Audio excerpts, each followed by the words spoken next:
Hello good morning everyone.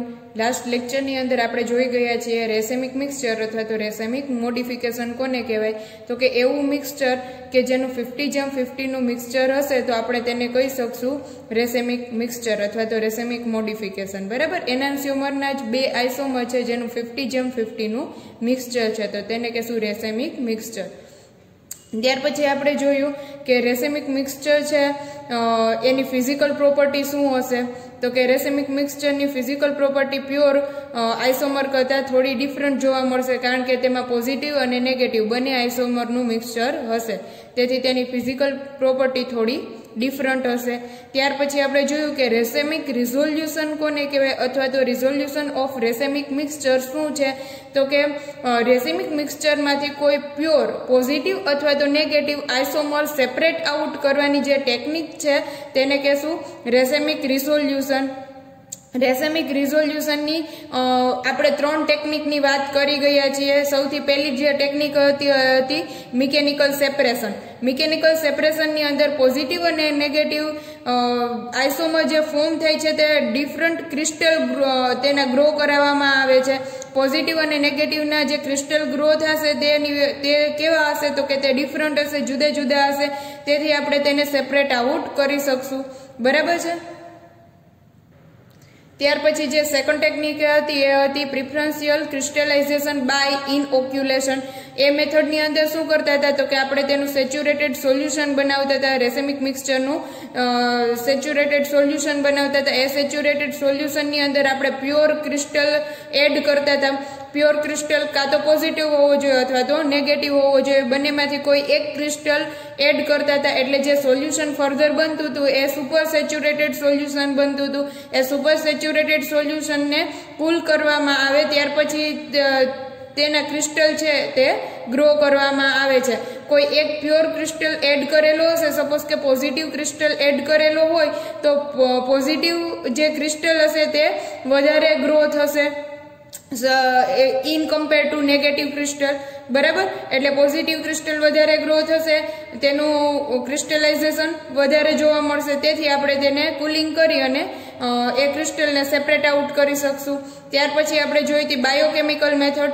Biochemical સેપરેશનની અંદર આપણે જોયું હતું કે એની અંદર બેક્ટેરિયા, ઈસ્ટ અને ફંજાઈ એડ કરવામાં આવે છે। રેસેમિક મિક્સચર જે છે એ સોલ્યુશનની અંદર બેક્ટેરિયા, ઈસ્ટ કે ફંજાઈ એડ કરવામાં આવે। ત્રણમાંથી કોઈ પણ એક એડ કરતા તે શું કરશે, તો કે પોઝિટિવ અને નેગેટિવ બંને આઇસોમર હશે, બેમાંથી એક આઇસોમરને તે શું કરી નાખશે, તો કે ડિસ્ટ્રોય કરી નાખશે, જેને લીધે કોઈ એક આઇસોમરનું પ્રોડક્શન છે તે અથવા તો ગ્રો છે તે ઇન્ક્રીઝ થવા માંડશે અને કોઈ એક આઇસોમર આપણે સેપરેટ આઉટ કરી શકશું, બરાબર। ત્યાર પછી હવે જે ફોર્થ મેથડ છે તે આપણે જોઈએ। ચાલો ફોર્થ મેથડ જોઈએ, chemical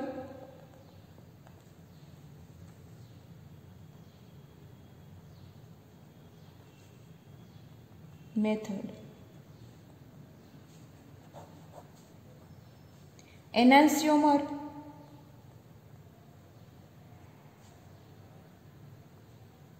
are converted into diastereomer।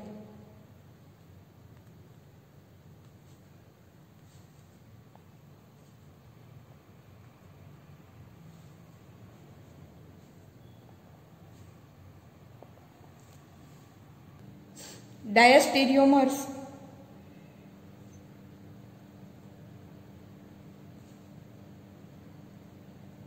are non-identical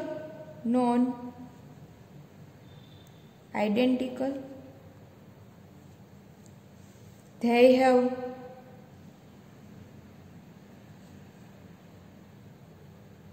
different physical property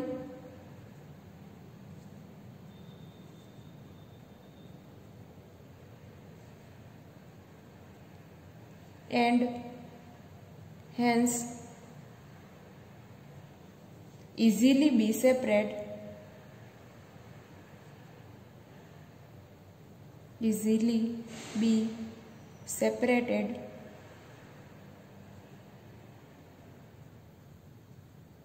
its two crystal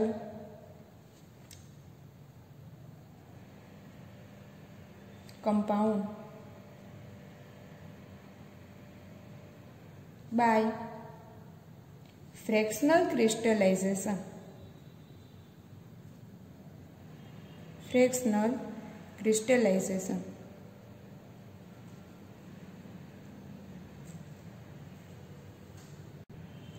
ચાલો કેમિકલ મેથડની અંદર એનાન્સિયોમરને પહેલા ડાયસ્ટેરિયોમરની અંદર કન્વર્ટ કરવાના છે. એનાન્સિયોમરને ડાયસ્ટેરિયોમરમાં કન્વર્ટ કરવામાં આવે. ડાયસ્ટેરિયોમરમાં કન્વર્ટ શું કામે કરવામાં આવે તો કે ડાયસ્ટેરિયોમર છે તે નોન આઇડેન્ટિકલ છે, બરાબર. તેની ફિઝિકલ પ્રોપર્ટી ડિફરન્ટ છે, જુદી જુદી છે. તેને લીધે આપણે તેને ડાયસ્ટેરિયોમરમાં કન્વર્ટ કરીએ છીએ અને તે ઇઝીલી સેપરેટ થઈ શકશે અને તેના ક્રિસ્ટલ કમ્પાઉન્ડ આપણે ફ્રેક્શનલ ક્રિસ્ટલાઇઝેશન થ્રુ મેળવી શકીશું. તેથી તેને એનાન્સિયોમરને ડાયસ્ટેરિયોમરમાં કન્વર્ટ કરવામાં આવે, ત્યાર પછી ડાયસ્ટેરિયોમરને એનાન્સિયોમરની અંદર ફ્રેક્શનલ ડિસ્ટિલેશન કરી, ફ્રેક્શનલ ક્રિસ્ટલાઇઝેશન કરી અને એનાન્સિયોમરની અંદર કન્વર્ટ કરવામાં આવશે. ચલો ત્યાર પછીનો પોઈન્ટ લખીએ. મેં જેમ કીધું છે તેમ ડાયસ્ટેરિયોમર ફરીથી કન્વર્ટ કરવામાં આવશે એનાન્સિયોમરમાં after complete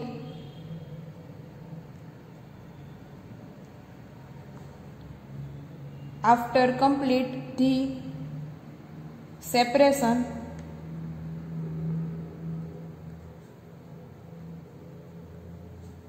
of the two crystal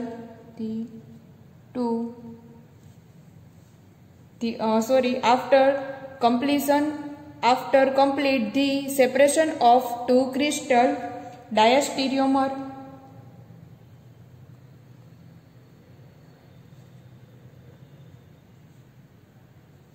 separated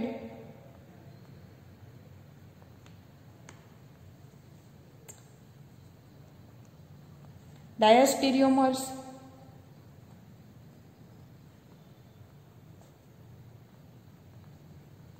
are then converted into enantiomers.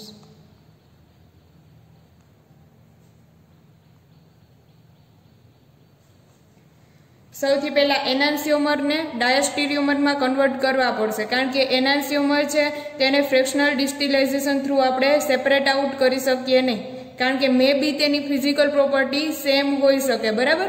તેથી તેના મેલ્ટિંગ પોઈન્ટ અને બોઇલિંગ પોઈન્ટ નિયર અબાઉટ મળે તો આપણે તેને ફ્રેક્શનલ ડિસ્ટિલાઇઝેશન થ્રુ બહાર કાઢી શકીએ નહીં.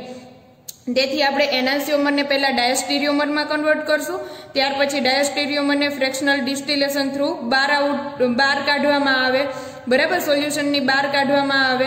ત્યાર પછી ડાયસ્ટેરિયોમરને એનાન્સિયોમરની અંદર કન્વર્ટ કરવામાં આવે છે. ચાલો જોઈએ આ મેથડ, બરાબર. તો સૌથી પહેલા શું કરશું, સપોઝ કે હું અહીંયા લઉં છું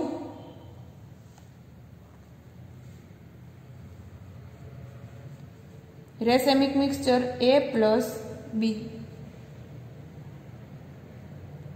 રેસેમિક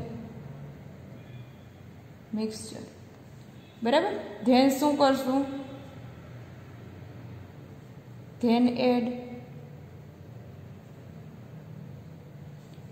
pure crystal, then add C pure એનાન્સિયોમર.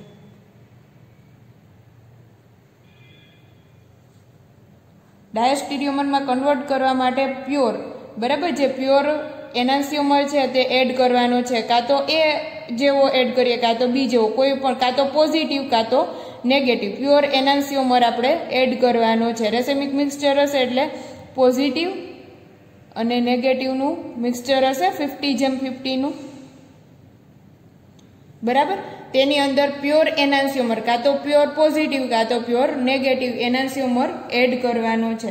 એટલે મિક્સચર બનશે એ હશે AC પ્લસ BC, બરાબર. આ જે એનાન્સિયોમર છે તે કન્વર્ટ થઈ જશે ડાયસ્ટેરિયોમરમાં.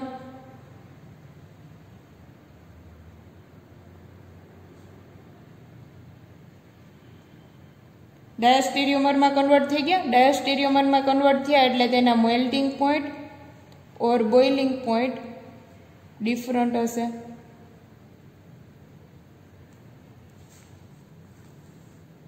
મેલ્ટિંગ પોઈન્ટ કે બોઇલિંગ પોઈન્ટ ડિફરન્ટ હોવાથી આપણે તેનું ફ્રેક્શનલ ડિસ્ટિલેશન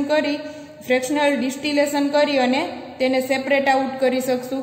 આ જે મિક્સચર છે બરાબર એસી પ્લસ બીસીનું આ જે મિક્સચર છે ડાયસ્ટેરિયોમરનું મિક્સચર છે. હવે આને સેપરેટ આઉટ કરવા હોય અલગ અલગ બીકરમાં કાઢવા હોય તો તે કાઢશું કેવી રીતે? તો કે કરશું આપણે ફ્રેક્શનલ ડિસ્ટિલેશન.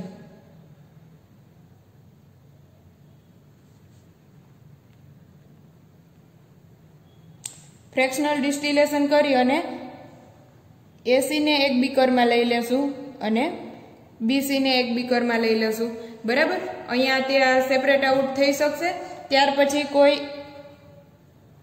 એસિડિફિકેશન કરી અને આ જે સી છે તેને રિમૂવ કરવાનો છે. સી રિમૂવ કરી નાખશું એટલે આપણને મળી જશે આપણો પ્યોર એનાન્સિયોમર. બરાબર, એસિડિફિકેશન કે કોઈ પણ પ્રોસેસ કરી અને આપણે તેને સેપરેટ આઉટ કરશું અને કન્વર્ટ કરશું એ અને બીમાં.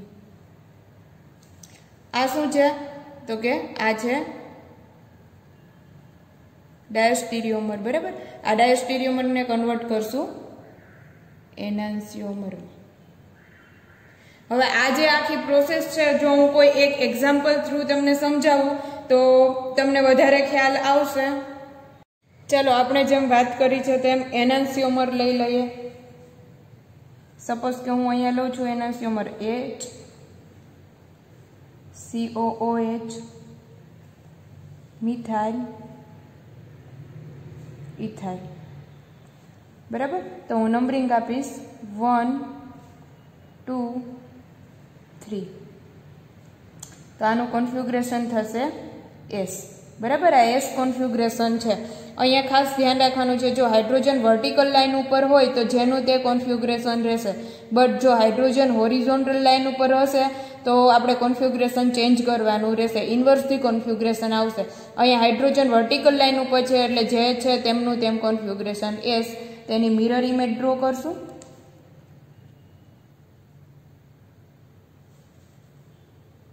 ઇથાઇલ મિથાઇલ હાઇડ્રોજન COOH 1 2 3 1 2 2 2 3 જતા ક્લોકવાઇઝ ડિરેક્શન છે એટલે આનું કોન્ફિગ્યુરેશન થશે આનું કોન્ફિગ્યુરેશન થશે R. ફરીથી એક વખત હાઇડ્રોજન છે તે વર્ટિકલ લાઇન ઉપર છે એટલે જેમનું છે તેમનું તેમ કોન્ફિગ્યુરેશન. ચાલો, એટલે આપણે સૌથી પહેલા કીધું તેમ એનાન્સિયોમર. બરાબર, એનાન્સિયોમરનું 50:50 નું મિક્સચર લઈ લે. આ 50% S કોન્ફિગ્યુરેશન છે તો 50% R કોન્ફિગ્યુરેશન છે એટલે 50:50 નું એનાન્સિયોમરનું મેં રેસેમિક મિક્સચર લઈ લીધું. રેસેમિક મિક્સચર આને કહી દઉં A તો આ છે B. બરાબર, A પ્લસ B નું મિક્સચર લઈ લીધું અહીંયા રેસેમિક મિક્સચર. હવે શું કીધું તો કે ધેન તેમાં કોઈ એક પ્યોર આઇસોમર એડ કરવાનો છે. પ્યોર આઇસોમર એડ કરશું. બરાબર, કાં તો R કોન્ફિગ્યુરેશન વાળો, કાં તો S કોન્ફિગ્યુરેશન વાળો, કાં તો પ્લસ વાળો, કાં તો માઇનસ વાળો કોઈ એક પ્યોર આઇસોમર એડ કરવાનો છે. તો અહીંયા લખશું then added pure isomer. Pure isomer add કરશું. અહીંયા એસિડ છે તો એસિડની ટ્રીટમેન્ટ છે તે આલ્કોહોલથી થાય. બરાબર, તો કોઈ એક પ્યોર આઇસોમર આલ્કોહોલ વાળો એડ કરીએ OH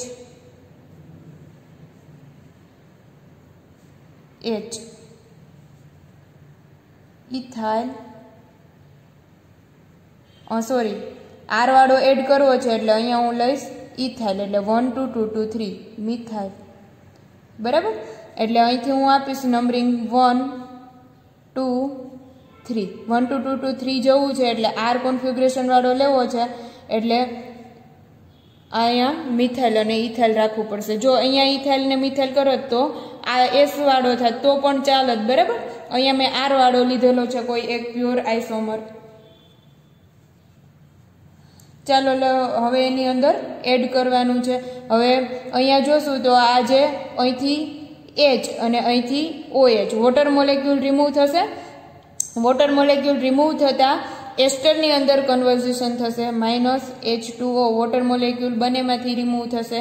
તો જો હું પેલું લઉં તો અહીંયા મળશે મને H MEETCOO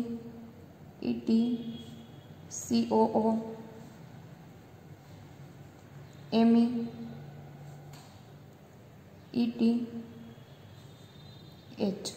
બરાબર. તો અહીંથી જો હું નંબરિંગ આપું તો આને કહી શકું 1 COO, અહીંયા છે 2 અને આ છે 3. બરાબર. એટલે આનું કોન્ફિગ્યુરેશન કેવું છે તો કે S છે. હવે અહીંયા હું નંબરિંગ આપીશ તો 1, આ થશે 2 અને આ થશે 3. તો આનું કોન્ફિગ્યુરેશન કેવું હતું R. બરાબર. એટલે SR અહીંયા જે પેર બની એ બની SR. હવે એવી જ રીતે આ જે છે કેવી રીતે બનાવશે તો કે અહીંયા લઈ લઈએ hydrogen, ethyl, methyl, COO, methyl, ethyl, hydrogen. Numbering આપી દે 1 2 3. 1 2 2 2 3 જાશું એટલે R. અહીંયા પણ 1, અહીંયા આવશે 2 અને આ થશે 3. 1 2 2 2 3 એટલે R. બરાબર. એટલે આ જે પેર બનશે તે બનશે RR. જે એકનું કોન્ફિગ્યુરેશન S છે, એકનું R છે, એકનું R છે, એકનું R છે. અહીંયા જોઈએ તો SR અને RR છે તે એકબીજાના શું છે તો કે ડાયસ્ટીરિયોમર છે. એટલે બરાબર A અને B માં શું કરીએ છીએ તો કે C જે પ્યોર આઇસોમર છે તે એડ કરીએ છીએ. એટલે બનશે શું તો કે AC અને BC. આ શું બન્યું તો કે AC પ્લસ BC. આ AC પ્લસ BC જે બને છે તે એકબીજાના કેવા છે તો કે ડાયસ્ટીરિયોમર. તે એકબીજાના ડાયસ્ટીરિયોમર છે. ડાયસ્ટીરિયોમરની ફિઝિકલ પ્રોપર્ટી કેવી હશે તો કે ડિફરન્ટ હશે. તેના બોઇલિંગ પોઈન્ટ અને મેલ્ટિંગ પોઈન્ટ કેવા હશે જુદા જુદા હશે. એટલે આના બોઇલિંગ પોઈન્ટ કેવા છે તો કે ડિફરન્ટ બોઇલિંગ પોઈન્ટ છે, જુદા જુદા બોઇલિંગ પોઈન્ટ છે. એટલે હવે આપણે શું કરશું તો કે ફ્રેક્શનલ ડિસ્ટિલેશન.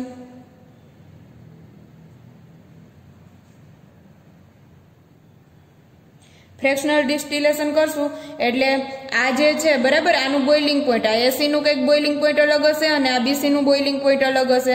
એટલે એ બેયને અલગ અલગ બીકરમાં કાઢી શકશું. તો કે એક બીકરમાં શું આવી ગયું એસી. એસી એટલે કે આ કમ્પાઉન્ડ આવી ગયું. બરાબર. તો એ હું ડ્રો કરું છું H MEET COO MEETH. બરાબર. એટલે એક બીકરની અંદર આવી ગયું એસી, બીજા બીકરની અંદર લઈ લઈએ પ્લસ, બીજા બીકરમાં મળશે મને HET MECOO MEETH. બરાબર. એક બીકરની અંદર એસી કાઢી લીધો, બીજા બીકરની અંદર બીસી કાઢી લીધો. હવે આ બે ડાયસ્ટીરિયોમર સેપરેટ થઈ ગયા. હવે પછી શું કરવાનું છે તો કે આ બંને બીકરને આપણે હાઇડ્રોલિસિસ કરશું. હાઇડ્રોલિસિસ કરશું એટલે શું થશે, સપોઝ કે હું એસિડિક હાઇડ્રોલિસિસ કરું છું in presence of H2O. Acidic hydrolysis કરીશ એટલે અહીંથી COO માઇનસ એબ્સ્ટ્રેક્ટ કરશે H પ્લસ ને, એટલે સેપરેટ આઉટ થશે H COOH MEET. બરાબર. અને બીજું આપણને Na બીકરની અંદર મળશે plus OH HET ME. Hydrolysis કરતા બે કમ્પાઉન્ડ સેપરેટ આઉટ થયા. હવે આ બંનેના બોઇલિંગ પોઈન્ટ ને મેલ્ટિંગ પોઈન્ટ કેવા હશે જુદા જુદા હશે. એટલે બોઇલિંગ પોઈન્ટ ડિફરન્ટ છે એટલે ધેન આપણે ફ્રેક્શનલ ડિસ્ટિલેશન કરી અને પ્યોર એનાન્સિયોમર બહાર કાઢી શકીએ. જો હજી ના પ્યોર એનાન્સિયોમર છે बराबर। जे अहींया हतो ए मिक्सचरना फॉर्ममां हतो, ज्यारे आ एनान्सियोमर छे ए प्योर आइसोमरना फॉर्ममां छे। तो के कयो आइसोमर छे? तो के आर आइसोमर छे। आ प्योर आर आइसोमर ने आपणे फ्रेक्शनल डिस्टिलेशन नी मददथी सेपरेट आउट करी शकशुं, बराबर। अने आनो बोइलिंग पॉइंट अलग हशे એટલે આ પણ જે પ્યોર જે એડ કરેલું હતું છે તે સી જે એડ કરેલું હતું તે રિમૂવ થઈ જશે, બરાબર। એવી જ રીતે અહીંયા પણ કરવાનું છે। આપણે એસિડિક હાઇડ્રોલિસિસ કરશું એટલે અહીંયા H ને અહીંયા OH આ બે अलग थई जशे, बे अलग थई जशे। पछी आपणे तेनुं करशुं फ्रेक्शनल डिस्टिलेशन अने प्योर जे एस आइसोमर छे तेने आपणे सेपरेट आउट करी शकशुं। एटले कर्युं केटलुं? तो के सौथी पहेला एनान्सियोमर हता, एनान्सियोमरनुं रेसेमिक मिक्सचर हतुं। ए रेसेमिक मिक्सचरनी अंदर आपणे शुं कर्युं? तो के प्योर आइसोमर एड कर्यो। प्योर आइसोमर एड करता ते जे एनान्सियोमर छे ते केमां कन्वर्ट थया? तो के डायस्टीरियोमरमां कन्वर्ट थया। आ डायस्टीरियोमरनी प्रोपर्टी केवी हती? फिजिकल प्रोपर्टी तो के थोड़ी डिफरंट हती, तेथी तेना मेल्टिंग पॉइंट ने बॉइलिंग पॉइंट डिफरंट हता। तेथी आपणे तेने जुदा बे बीकरनी अंदर सेपरेट आउट कर्यो फ्रेक्शनल डिस्टिलेशन थी अथवा तो फ्रेक्शनल क्रिस्टलाइजेशन थी।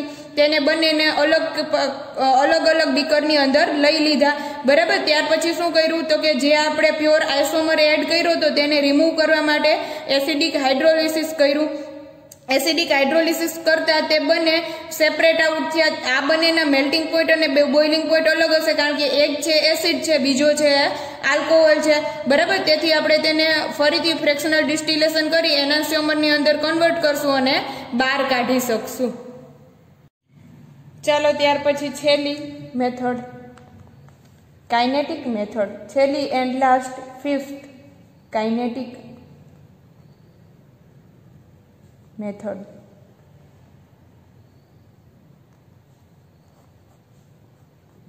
This method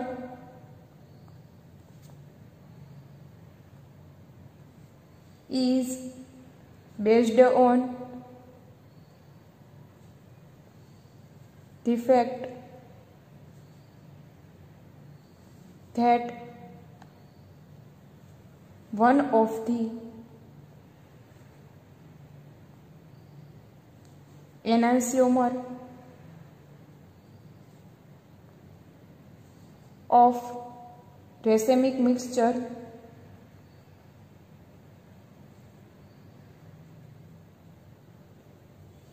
react faster than other with optical active compound.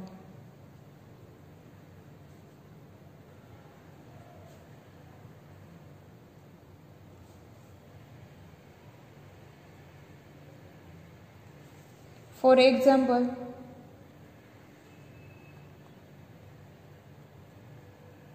menthol react faster with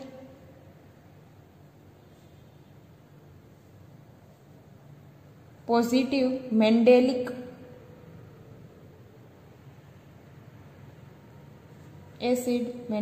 acid than with negative Mendelic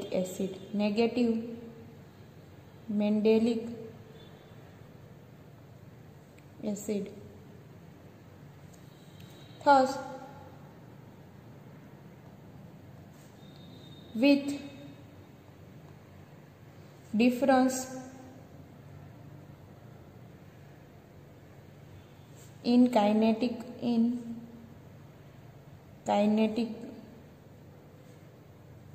of reaction, difference in kinetics of reaction, racemic mixture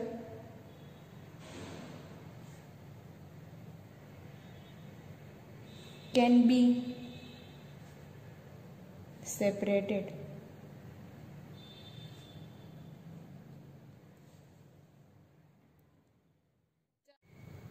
ચાલો અહીંયા kinetic મેથડની અંદર કરવાનું છે શું? તો કે રેસેમિક mixture છે એ રેસેમિક મિક્સચરની અંદર ઓપ્ટિકલ એક્ટિવ કમ્પાઉન્ડ એડ કરવાનો છે. ઓપ્ટિકલી એક્ટિવ કમ્પાઉન્ડ એડ કરતા તે પોઝિટિવ કે નેગેટિવ બંનેમાંથી એક સાથે ફાસ્ટલી રિએક્ટ કરશે. બરાબર, જેમ કે અહીંયા મેં એક્ઝામ્પલ આપેલું છે મેન્થોલનું. તો અહીંયા જો જોઈએ તો positive mandelic acid and negative mandelic acid બંને એનાન્સિયોમરની ફોર્મની અંદર છે. તો અહીંયા પોઝિટિવ અને નેગેટિવ મેન્ડેલિક એસિડ છે તે એનાન્સિયોમર છે. બરાબર, તે તો જો મેન્થોલ એની અંદર એટલે કે ઓપ્ટિકલી એક્ટિવ કમ્પાઉન્ડ મેન્થોલ જો એની અંદર એડ કરવામાં આવે તો તે પોઝિટિવ મેન્ડેલિક એસિડ સાથે ફાસ્ટર રિએક્ટ કરશે, ફાસ્ટલી રિએક્ટ કરશે, ઝડપથી રિએક્ટ કરી જશે as compare to negative mandelic acid. બરાબર, એ જે ફાસ્ટલી રિએક્ટ કરશે તેને આપણે કાઇનેટિક ડિફરન્સના આધારે સેપરેટ આઉટ કરી શકશું. બરાબર, ફરીથી એક વખત કહું છું, કરવાનું છે શું તો કે જે એનાન્સિયોમરનું રેસેમિક મિક્સચર છે તેની અંદર ઓપ્ટિકલ એક્ટિવ કમ્પાઉન્ડ એડ કરવાનો છે. આ ઓપ્ટિકલ એક્ટિવ કમ્પાઉન્ડ છે એ પોઝિટિવ અથવા તો નેગેટિવ બંનેમાંથી એક સાથે ફાસ્ટલી રિએક્ટ કરશે. એ ફાસ્ટર રિએક્ટ કરશે તેને આપણે કાઇનેટિક ડિફરન્સના આધારે સેપરેટ આઉટ કરી શકશું. તો આપણે તેને કહેશું કાઇનેટિક મેથડ. બરાબર, હવે અહીંયા આપણે રિઝોલ્યુશન ઓફ રેસેમિક મિક્સચર કમ્પ્લીટ કરીએ છીએ. આ 5 ટેકનિક છે આપણે જોઈ લીધી. બરાબર, રિઝોલ્યુશન કોને કહેવાય તો કે જે રેસેમિક મિક્સચર હોય એમાંથી પોઝિટિવ કે નેગેટિવ આઇસોમર છે તે પ્યોર ફોર્મમાં બહાર કાઢવાની જે રીત છે આપણે તેને કહી શકીએ રિઝોલ્યુશન. બરાબર, તો રિઝોલ્યુશન ઓફ રેસેમિક મિક્સચર છે તે અહીંયા કમ્પ્લીટ કરીએ છીએ. ચાલો, આપણે રિઝોલ્યુશન ઓફ રેસેમિક મોડિફિકેશન કમ્પ્લીટ કરેલું છે. હવે આપણે આગળ વધશું. ખૂબ જ નાનો એવો topic, difference between એનોમર્સ and એપીમર્સ.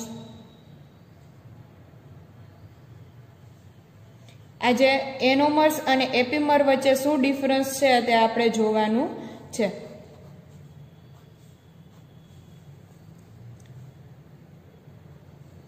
એનોમર્સ and epimers are both diastereomers.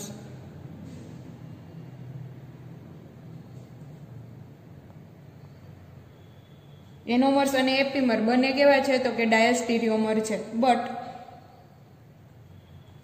N epimers is stereomer that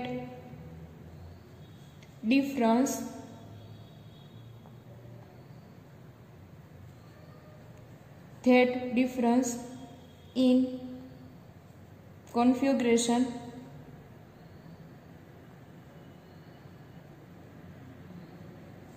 at any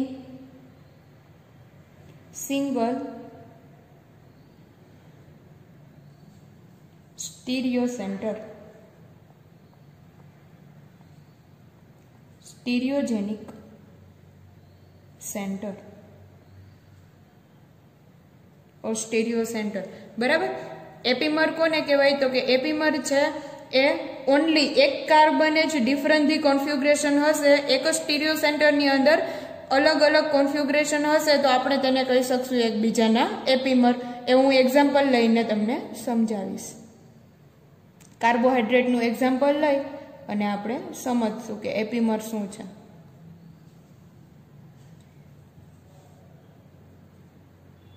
Stereomers that difference configuration at any single stereo center. બરાબર, while anomers is actually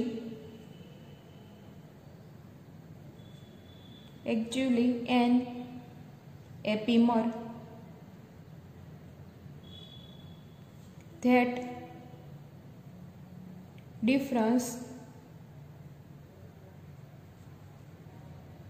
that differs in configuration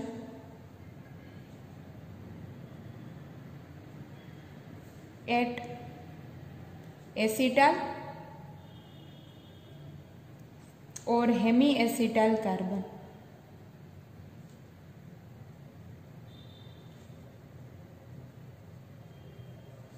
બરાબર, એનોમર છે તે ખરેખર એપીમરનો જ એક part છે, but તે different configuration જોવા મળશે તો તે કયા કાર્બન ઉપર જોવા મળશે તો કે હેમી એસિટલ અથવા તો એસિટલ કાર્બન ઉપર જ જોવા મળશે. સપોઝ કે જો હું કોઈ એક્ઝામ્પલ લઉં ગ્લુકોઝનું, તો ગ્લુકોઝ જ્યારે સાયક્લિક રિંગની અંદર કન્વર્ટ થશે ત્યારે તેનો આલ્ફા અને બીટા જે ફોર્મ હશે તે એનોમર ફોર્મ હશે. બરાબર, એટલે તે એપીમરનું જ ફોર્મ છે, તેની કોન્ફિગ્યુરેશન ડિફરન્ટ જ છે, જુદી જુદી છે એક જ કાર્બન ઉપર, બટ આલ્ફા અને બીટા જે સાયક્લિક ફોર્મમાં જે આલ્ફા અને બીટા ફોર્મ મળે છે તે એનોમર છે.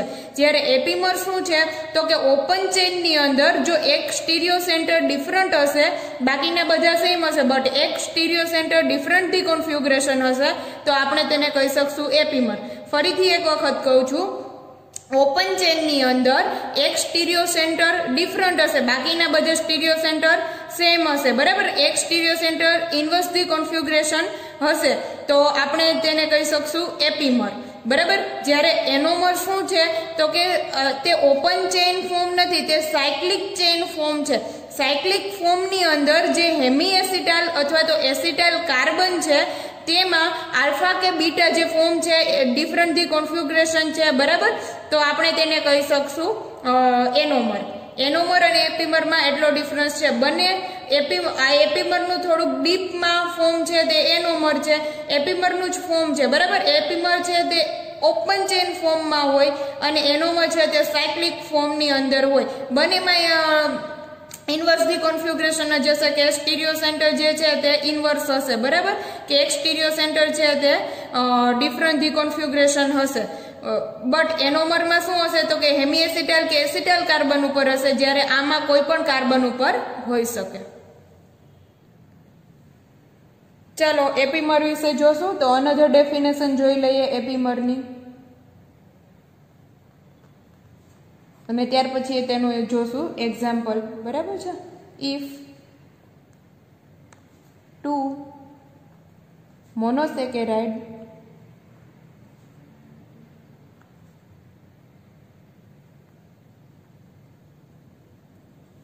differ in the configuration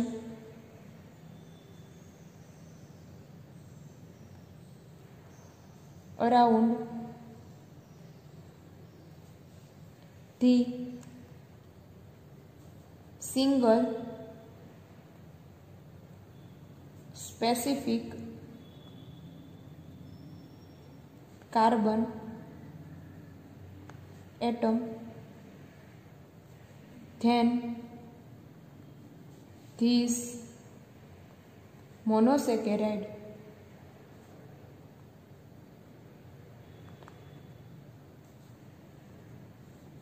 are known as epimers to each other.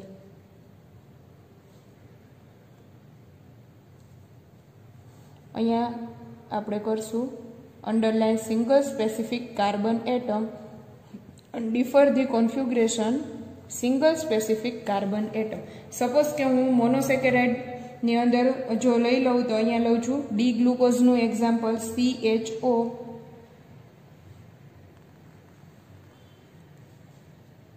CH2OH. બરાબર, H OH H OH H OH H OH.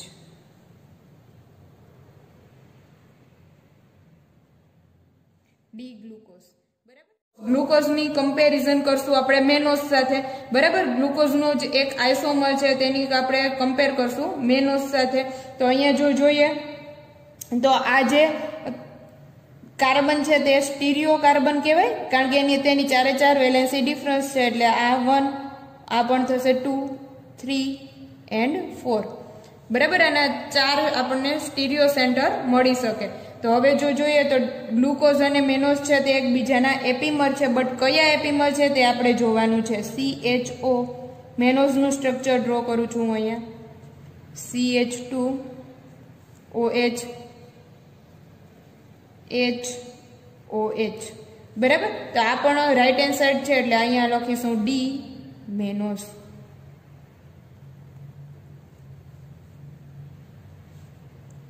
HOH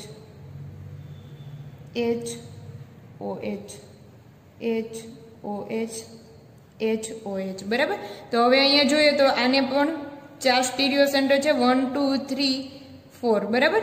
4 stereo centre છે. તો હવે અહીંયા જોઈએ તો HOH પોઝિશન સેમ, HOH. અહીંયા જોઈએ તો C1 2 3 4 5 એન્ડ 6 કાર્બન છે. 1 2 3 4 5 એન્ડ 6 કાર્બન છે. તો આ જે પોઝિશન છે જોવો જો ને ઇન્વર્સ ધી કોન્ફિગ્યુરેશન છે, તો એને હું ડોટેડ લાઈનથી બતાવું છું.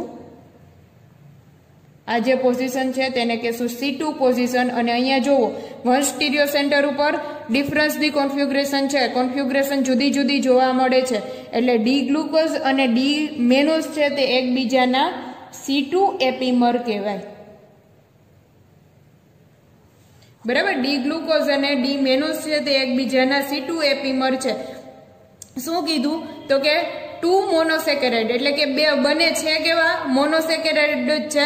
2 monosaccharide differ in the configuration around the single specific carbon atom. એટલે કે બને છે તે મોનોસેકેરાઇડ જ છે. બરાબર. બટ એ મોનોસેકેરાઇડ ની અંદર એક કાર્બન, સિંગલ કાર્બન ઉપર ડિફરન્સ ધી કોન્ફિગ્યુરેશન જોવા મળે તો આપણે તેને કહી શકીએ એકબીજાના એપીમર. બરાબર. અને તે કયા કાર્બન ઉપર છે તેને આધારે આપણે કહી શકીએ તો કે આ સેકન્ડ કાર્બન ઉપર છે, એટલે આપણે તેને કહેશું C2 એપીમર. ડી ગ્લુકોઝ અને ડી મેનોઝ એકબીજાના C2 એપીમર છે. જ્યારે અહીંયા હું એક બીજું એક્ઝામ્પલ લઉં ડી ગેલેક્ટોઝનું. અહીંયા લઈ લઉં ડી ગેલેક્ટોઝ. બરાબર. તો એનું જો હું સ્ટ્રક્ચર ડ્રો કરું તો અહીંયા લખું CHO, અહીંયા CH2OH HOH. OH છે તે રાઈટ હેન્ડ સાઈડ છે, એટલે આપણે તેને કહેશું D. બરાબર. એવી જ રીતે HOH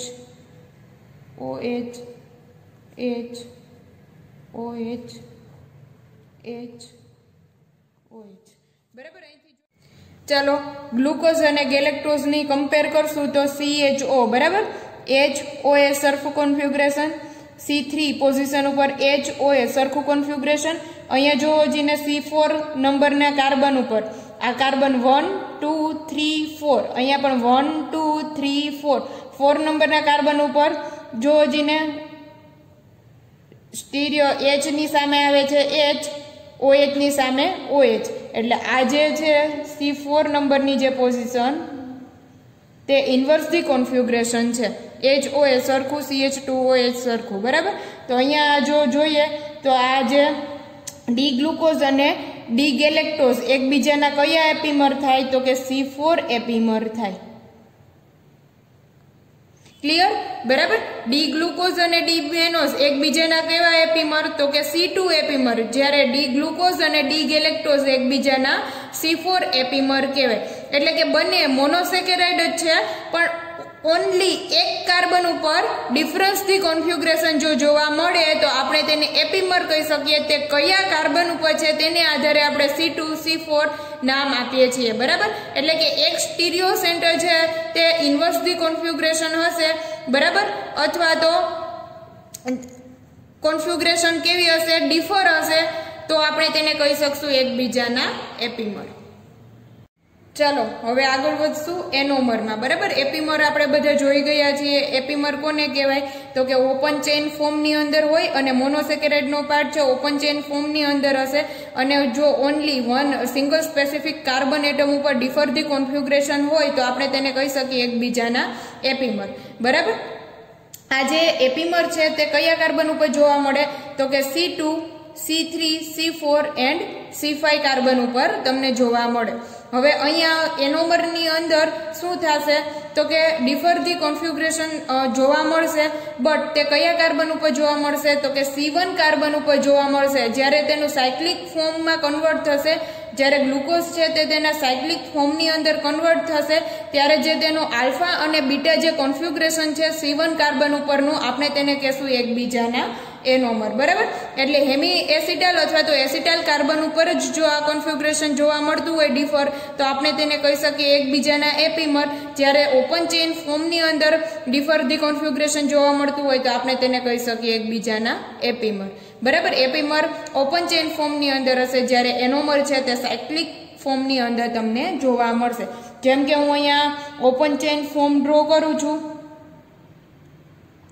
CHO, આને અલગ અલગ બતાવીએ, C double bond O H, D ગ્લુકોઝનું ઓપન ચેઇન ફોર્મ ડ્રો કરું છું, CH2OH, H OH H OH H OH H OH, બરાબર। હવે શું થશે તો કે જ્યારે આ જે ડી ગ્લુકોઝ છે, ડી ગ્લુકોઝનું આ 1 2 3 4 5 આ 5 નંબરનો જે કાર્બન છે તેનું હાઇડ્રોક્સિલ ફંક્શનલ ગ્રુપ પોતાના લોન પેર ઓફ ઇલેક્ટ્રોન આ કાર્બોનિલ કાર્બનને ડોનેટ કરશે એટલે આ જો ઓક્સિજન છે તે 3 ડાયમેન્શનની અંદર હશે। આ ડબલ બોન્ડથી ઓક્સિજન આ સાઈડ રાઈટ હેન્ડ સાઈડ પણ હોઈ શકે, લેફ્ટ હેન્ડ સાઈડ પણ હોઈ શકે। એટલે આલ્ફા અને બીટા જે ફોર્મ છે તે એકબીજાના એનોમર છે, બરાબર। એટલે આ જે હાઇડ્રોક્સિલ ફંક્શનલ ગ્રુપ શું કરે છે તો કે અહીંયા સાયક્લિક ફોર્મની અંદર કન્વર્ટ થાય છે, તે લોન પેર ઓફ ઇલેક્ટ્રોન આને ડોનેટ કરશે આ કાર્બન ઉપર અને એની સાથે બોન્ડ બનાવશે, એટલે આ ડબલ બોન્ડ કન્વર્ટ થશે નેગેટિવ ચાર્જમાં, બરાબર। અહીંયા જે આ હાઇડ્રોજન છે તે નેગેટિવ ચાર્જ છે તે હાઇડ્રોજનને પોતાની તરફ એબ્સ્ટ્રેક્ટ કરશે। એટલે આગળ જો સાયક્લિક ફોર્મ જો જોઈએ તો તે બનશે C, અહીંયા આવશે હાઇડ્રોજન, અહીંયા આવશે OH, આ OH છે તે આ સાઈડ પણ હોઈ શકે, બરાબર। ત્યાર પછી H OH H OH H OH H, આ ઓક્સિજને lone pair of electron donate કરેલા છે એટલે ઓક્સિજન અહીંયા બતાવું છું,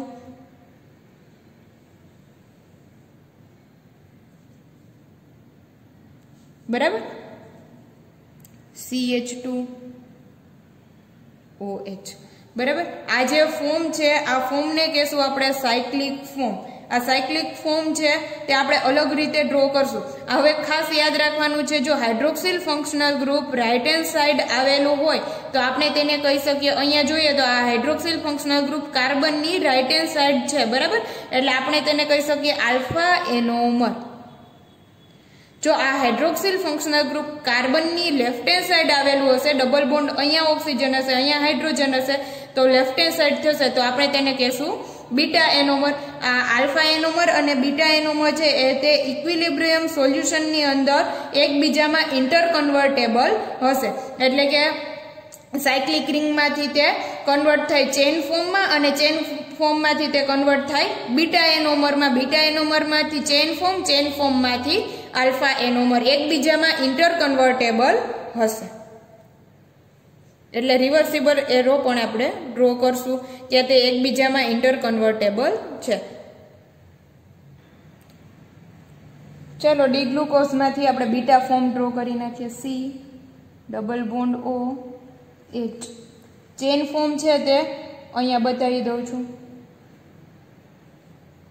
H OH H OH H OH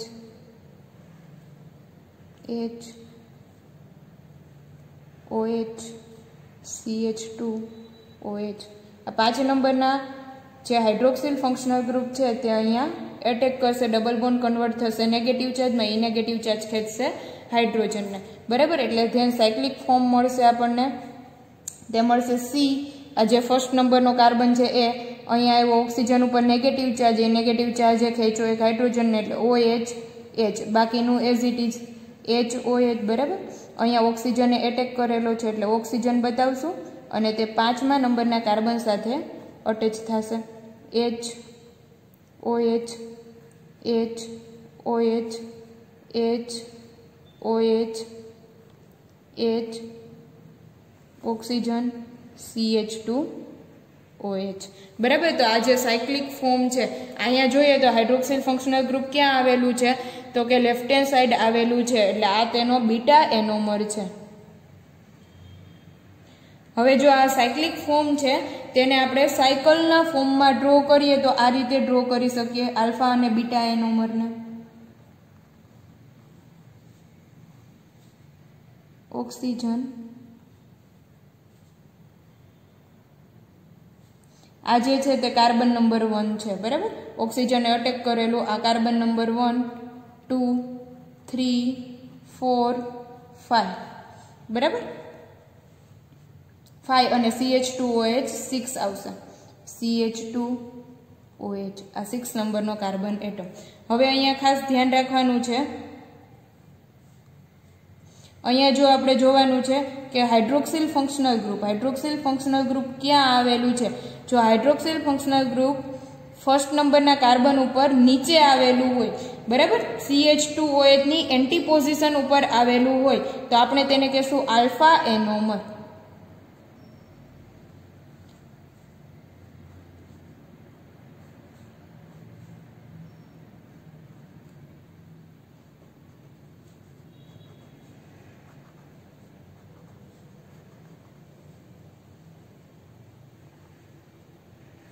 CH2OH ની પોઝિશન માં આવેલું હોય હાઇડ્રોક્સિલ ફંક્શનલ ગ્રુપ OH, એટલે કે એ જ પોઝિશનમાં ઉપરની સાઈડ આવેલું હશે તો એ છે બીટા એનોમર। અથવા તો જો આવું યાદ ન રહેતું હોય તો આપણે આમ આ સ્ટ્રક્ચરમાંથી પણ આ ડ્રો કરી શકીએ, બરાબર। આ જેમ કે બીટા એનોમર છે તો હું લઈ લઉં કે આ ઓક્સિજન અટેક કરેલો પહેલો કાર્બન, બરાબર। આ હાઇડ્રોક્સિલ ફંક્શનલ ગ્રુપની એક્ઝેક્ટ नीचे शू है तो कि हाइड्रोजन है, बराबर। एटले एनी एंटी पोजिशन में शू जोवा मळे छे तो कि हाइड्रोक्सिल फंक्शनल ग्रुप आ जे OH नी एंटी पोजिशन में मन शू जोवा मळे छे हाइड्रोक्सिल फंक्शनल ग्रुप, बराबर। OH आ हाइड्रोजन नी एंटी पोजिशन पर शू हशे हाइड्रोजन। हवे आ हाइड्रोक्सिल फंक्शनल ग्रुप नी एंटी पोजिशन पर शू जोवा मळे छे मने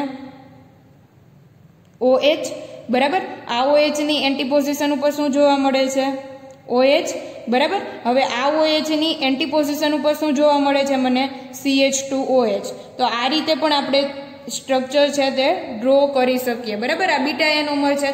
चालो अल्फा एनोमर हशे तो शुं हशे हाइड्रोक्सिल फंक्शनल ग्रुप अहींया हशे तो हाइड्रोक्सिल फंक्शनल ग्रुप नी एक्ઝેક્ટ नीचे OH, बराबर। जे OH मूकी दीधो आ OH नी एंटी पोजिशन पर शुं जोवा मळशे तो के OH, बराबर। आ OH नी एंटी पोजिशन पर शुं जोवा मळशे OH। आ OH नी एंटी पोजिशन पर शुं जोवा मळशे CH2OH। तो आ थई गयो अल्फा एनोमर। आ रीते पण आपणे ड्रो करी सकीए, बराबर। तो आ अल्फा एनोमर छे ते कया कार्बन पर जोवा मळे तो के आ कार्बन ने पर्टिक्युलर कार्बन कहेवाय। आ जे कार्बन छे तेने कहेवाय हेमी एसिटाल कार्बन,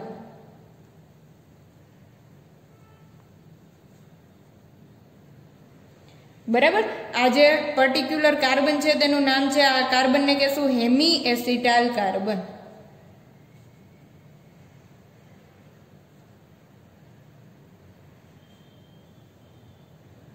आ हेमी एसिटाल कार्बन ऊपर अल्फा अने बीटा जे रोटेशन छे अल्फा अने बीटा जे डिफर कॉन्फिगरेशन छे आपणे तेने कहेशुं एनोमर, बराबर।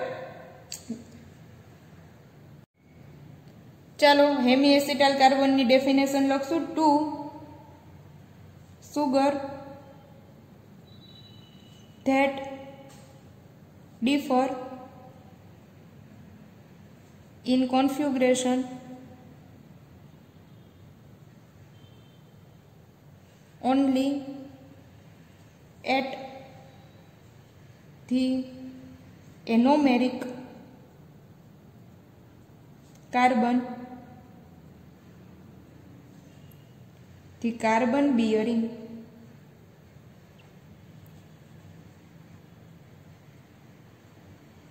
a hemiacetal.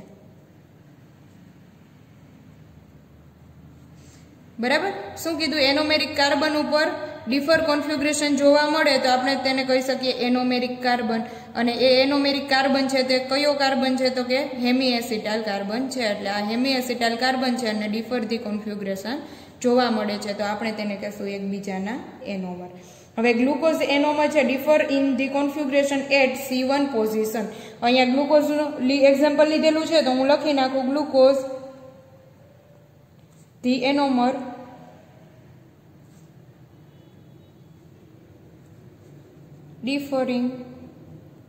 differ only in configuration at C1 position or C1 carbon atom. બરાબર. તો અહીંયા આપણે એપીમર અને એનોમર જે ડિફરન્સ છે તે જોઈ ગયા છીએ. અહીંયા આ ટોપિક આપણે કમ્પ્લીટ કરીએ છીએ.